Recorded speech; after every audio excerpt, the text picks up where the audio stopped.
मेरे प्यारे मित्रों, अरमान दिल में सजाया था हमने, आप आए इसलिए मुस्कुराया था हमने। लगा कि कोई है अपना सा, लगा कि कोई है अपना सा, पर ए नसीबा तुमने बेगानों के बस्ती में मेरा घर बसाया था। धन्यवाद मित्रों। इसी के साथ आज हम चल रहे हैं अपने सेकेंड कॉन्टिनेंट जो हमारा संविधान से रिलेटिव है मित्रों। तो संविधान से रिलेटिव में मैंने हमेशा आपको एक नया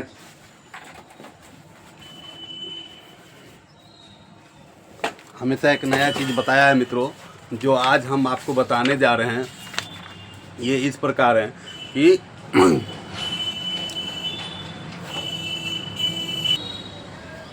तो मित्रों, कल 14 अप्रैल था और कल 14 अप्रैल जो है बहुत ही महत्वपूर्ण दिवस था मित्रों। कल बाबा साहब भीमराव अम्बेडकर का जयंती था मित्रों। बाबा साहब भीमराव अम्बेडकर का जन्म 14 अप्रैल 1891 ईस्वी में महू मध्य प्रदेश में एक दलित परिवार में हुआ था मित्रों। इन्हें मानव मुक्ति का पुरोधा भी माना जाता है। इनकी जीवन शैली बहुत ही कठिनाइयों से रहा, बहुत ही स्ट्रगलफुल इंसान रहे, बहुत ही मेहनती रहे। ये जिस समाज से आते हैं उस समाज में इतना स्ट्रगल करना और इतना ख्याति पाना, प्रसिद्धि पाना आम बात नहीं है मित्रों। लेकिन कहा जाता है करत करत अभ्यास जन्मति होत सुजान रस्सी आवत जात है सिल पर पड़त निशान। शिक्षा और शेरनी का दूध है, जो जितना पिएगा उतना धारेगा मित्रों। तो बाबा साहब हमारे प्रेरणा स्रोत रहे हैं, हमें उनसे सीख लेनी चाहिए मित्रों। भारतीय संविधान में उनकी अहम भूमिका रही है।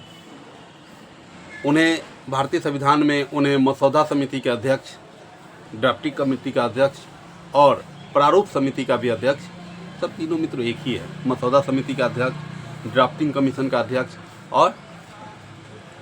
और मित्रों आपको एक ड्राफ्टिंग कमीशन हो गया, मसौदा हो गया और एक प्रारूप समिति जो हिंदी में हो गया मित्रों, इनके अध्यक्ष।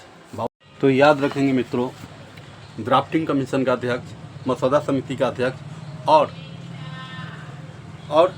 आपके प्रारूप समिति का अध्यक्ष, ये तीनों सवाल एक ही है मित्रों। और बार बार घुमा करके सवाल को दिया जाता है और पूछा जाता है। इसलिए मित्रों आप इस सवाल को लिख लेंगे, नोट कर लेंगे, याद कर लेंगे। ये आपके लॉ से रिलेटिव, संविधान से रिलेटिव सवाल है मित्रों, जो हर एक एग्जाम में पूछी जाती है। इसलिए आप इसको याद रखेंगे मित्रों। बहुत ही इंपॉर्टेंट सवाल है कि मसौदा समिति के अध्यक्ष कौन थे, प्रारूप समिति के अध्यक्ष कौन थे और ड्राफ्टिंग कमीशन के अध्यक्ष कौन थे मित्रों, प्रेसिडेंट कौन थे। तो सब ये हमारे बाबा साहब भीमराव अम्बेडकर ही थे, है ना। तो ये तीनों क्वेश्चंस अलग अलग एग्जाम में हमेशा अलग अलग प्रकार से पूछा जाता है। धन्यवाद मित्रों। अब हम चलेंगे अपने नेक्स्ट क्लास।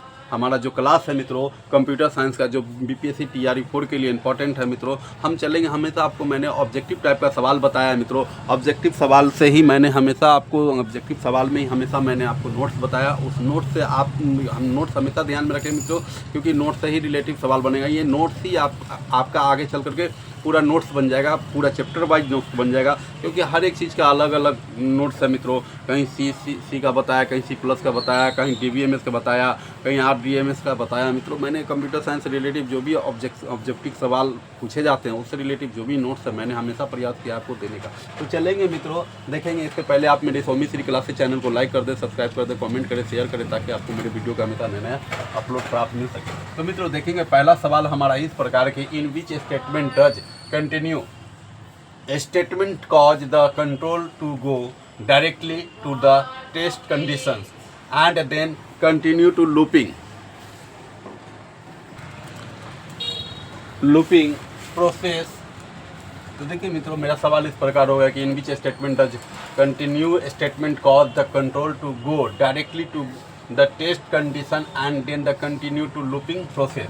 मैंने समझ रहे हैं मित्रों कि इस स्टेटमेंट में कंटिन्यू स्टेटमेंट क्या होता है, जो कॉज होता है कंट्रोल टू गो, मैंने कैसे कंट्रोल किया जाता है directly to the list condition and then the continue to looping. यानी लूपिंग का क्या मतलब होता है मित्रों, तो लूपिंग का मतलब होता है रिपीटेड करना, किसी प्रोग्राम को बार बार लिखना या किसी प्ले को, सॉन्ग को, गाना को, नाटक को बार बार रिपीट करते रहना, इसी को लूपिंग कहा जाता है। कि बार बार ऐसा मैंने प्रोग्रामिंग लूपिंग करना है कि जिससे वो प्रोग्राम बार बार ऑटोमेटिक वो लागू होते रहे, बाय डिफ़ॉल्ट वो चालू होता रहे मित्रों।